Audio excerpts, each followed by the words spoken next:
I'm all excited because today we're doing an unboxing and review for a company that I have worked with before and I loved, and that is Tiny Hamster Paws. Malika has very kindly sent me one of the monthly subscription boxes to show you guys and do a review on, so full disclosure, this was sent to me free of charge to do this video. However, as with all of my review videos, I do keep them honest, and if there is something I don't like about a product or a service, I will mention it. But like I said, I've had good experiences with this company before, so I have high hopes for this. Before I start the unboxing, I do want to talk a little bit about the company for anyone who is unfamiliar with Tiny Hamster Paws, but I will pop a timestamp on screen in case you just want to skip ahead and see what's in the monthly box.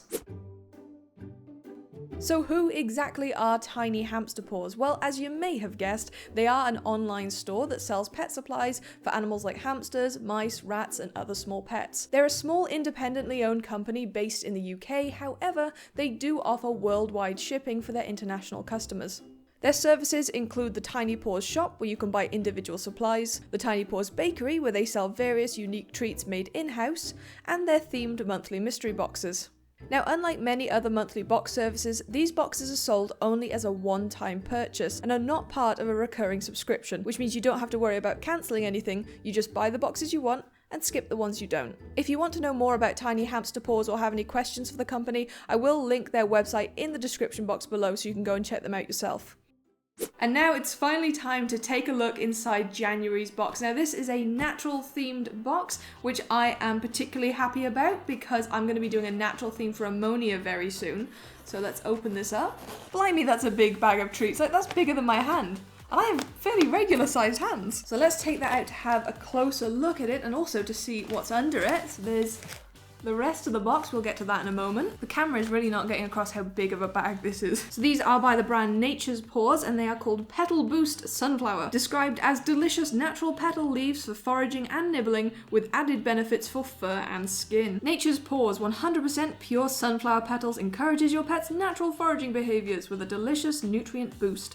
Sunflower petals are naturally rich in magnesium and help maintain the condition of your pet's skin and fur, as well as being delicious to nibble on and fun for foraging. A treat like this is perfect if you are trying to keep your hamster's diet clean of extra sugars and any unnecessary additives. Now, I have personally not found my hamsters to be that drawn to chewing on dry leaves. However, these do look so very pretty when they are sprinkled around a natural cage. They add more texture to it, they add more colour to it, so I think that is what I will be doing with this bag. Moving on into the rest of the box, there are a lot of chewable things in here, but I want to show you, first of all, these pine cones, which you may think is a bit of a strange thing to have in a hamster's enclosure. The first thing to note is that these pine cones are obviously sanitised and free of seeds. You shouldn't just go out and grab pine cones and throw them straight into your hamster's cage. You do need to put them through a little bit of a process first to make sure they're safe. And you might look at pine cones and think, okay, that's a nice decorative item to have in your cage. It's probably nice for your hamster to chew on if they are a bit of a chewer. But there is one thing I love to do with pine cones, and I'm glad I've got two of these because I'm going to be able to give one to each hamster. Let me just demonstrate this. Okay, little mini DIY time. So, you get yourself some pine cones and a bit of sisal string.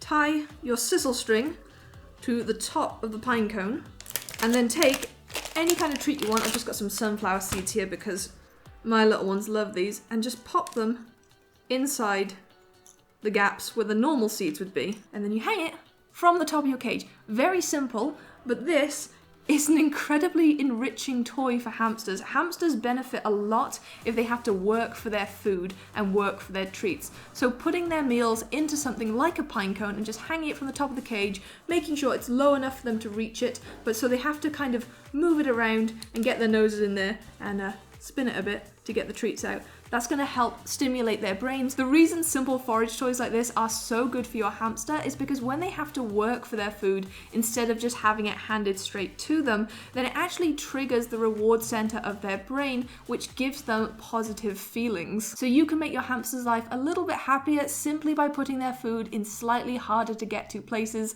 like inside a pine cone. Let's continue with more chews. So we have a little bag of chew sticks here, and it says on the back of the packaging that these are are an apple branch, a timothy stick, and sweet bamboo. So again, a nice thing for your hamsters to have a chew on. And a little tip, if you are having trouble getting your hamsters to chew on things, not only is it worth trying stuff like this that has slightly different flavors than just boring plain old wood, but you can also rub the sticks in things like peanut butter or anything that's flavored. I used to take yogurt drops and rub them all over the sticks and the chew toys just to encourage my hamsters to chew on them. I think I'll probably have to do something like that with the apple stick because I know that my two do not touch apple sticks, but I'm interested to see how they react to the other two sticks in here. The next item in the box is another chew, and this is kind of a dumbbell slash spinning top kind of chew. This is made from 2 wooden beads, a wooden dowel, and a slice of hamster safe wood.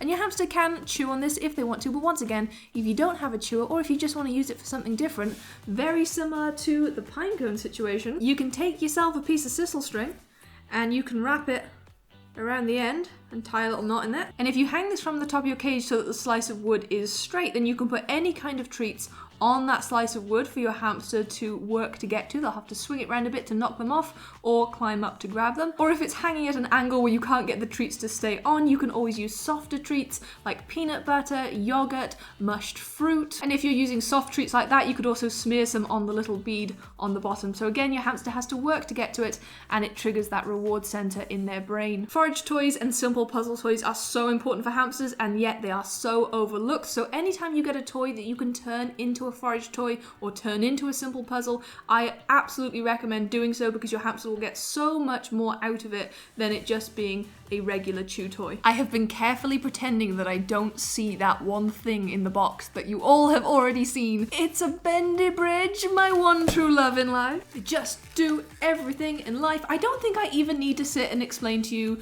the bendy bridge, because how many times have I talked about these things? They are top of my list when it comes to hamster toys that you must have. You do have to be a bit more cautious if you're using these ones that have gaps between each of the logs, because there have been incidents in the past of hamsters getting their toes trapped in them. So you want to be careful about how you use them, where you use them, who you use them with. And for people who don't like bendy bridges or don't like this particular style of bendy bridge, these can also be useful in another way, because all you have to do is uncurl these little wire hooks at the end, and you can just slide all these bits of wood off and use them as chew toys, or you can even sand them down so that they are a little more smooth and fit together more neatly, then slide them back onto the metal so you don't have as many gaps in them. That's actually something I've done in the past when I've had some bendy bridges wear out. I've just taken all the decent logs that are still on there off the wire and used them as chew toys or just decorations for the cage. And the final item in the January box is wrapped up in some brown tissue paper, so we will gently unwrap that. I do like the use of brown tissue paper to go with the theme. That's a little detail with the wrapping there. Okay, I am incredibly excited. Oh, it's so cute. So this is actually sold as a little reptile bowl. I'm very familiar with these because I have been putting them in and out of various shopping carts for I don't know how many years. But these things are priced at between €5 and €7 depending on where I've looked at them. And I have never been able to justify spending that much on a bowl as much as I love them. These are resin bowls made to look like realistic rock, and they are so pretty. I'm very excited for that. And they can be used for both food and water, so if you're someone who doesn't use food bowls, you can still use something like this. And I think I will probably end up using this as Ammonia's water bowl because he's got a big hamster and I don't think he will clamber into there, but he loves using a bowl, and the one he's got at the minute is a little bit high, and this is shorter than his current one, so I think it'll be better for him. Oh, I'm thrilled with that. That is absolutely, despite having a bendy bridge in this box, this is definitely my favorite thing in there. So that's everything that came in the January box, and I am very happy with this. It's a really nice selection, and nice that it's a themed selection as well, so it's not just a bunch of random stuff, it is handpicked to go together. And in case you're interested in the upcoming boxes, I had a look on their website, and the February box is themed for Valentine's, and the March box is themed as afternoon tea, which sounds very interesting and probably very cutesy as well. So if you like cutesy stuff, that one might be worth going for. So now we've seen an example of what these monthly boxes contain, it's time to talk about the price and whether I think these are good value for the money.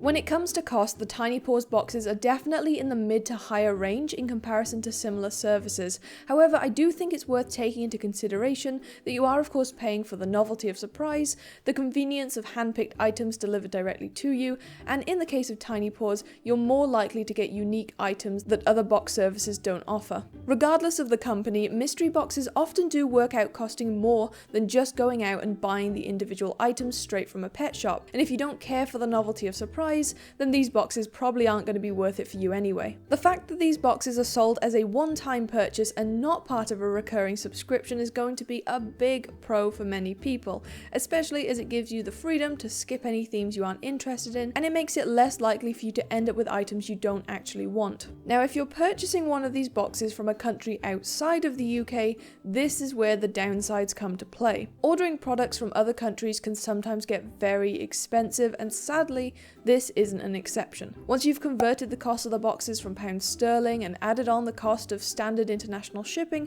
the numbers do start to get a little crazy. And this isn't really the fault of the company, this is just the reality of trying to shop internationally. In summary, if your budget allows for it, then I definitely think most people will enjoy treating themselves to one of these boxes. And if you're looking to buy a gift for someone with small rodents, it's an ideal option to consider. And one final little treat, if you are thinking of buying anything at all from Tiny Hamster Paws, you can use this discount code to get 10% off your order. And I don't get any kickbacks for you using the code, it's just a nice little gift for you guys to enjoy. Thank you for watching this video all the way through to the end, and again, thank you to Malika and Tiny Hamster Paws for sending me this box. I hope you guys enjoyed watching the video, and I will see you all next time. Bye bye!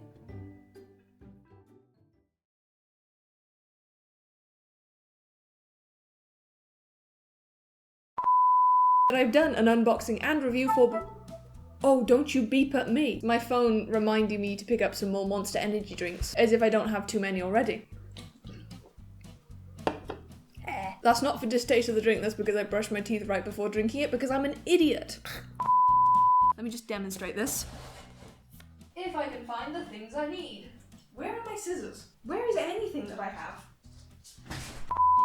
Kind of dumbbell spinning top. My camera does not want to focus. Nope. Go on, you can do it. That wind is really going crazy.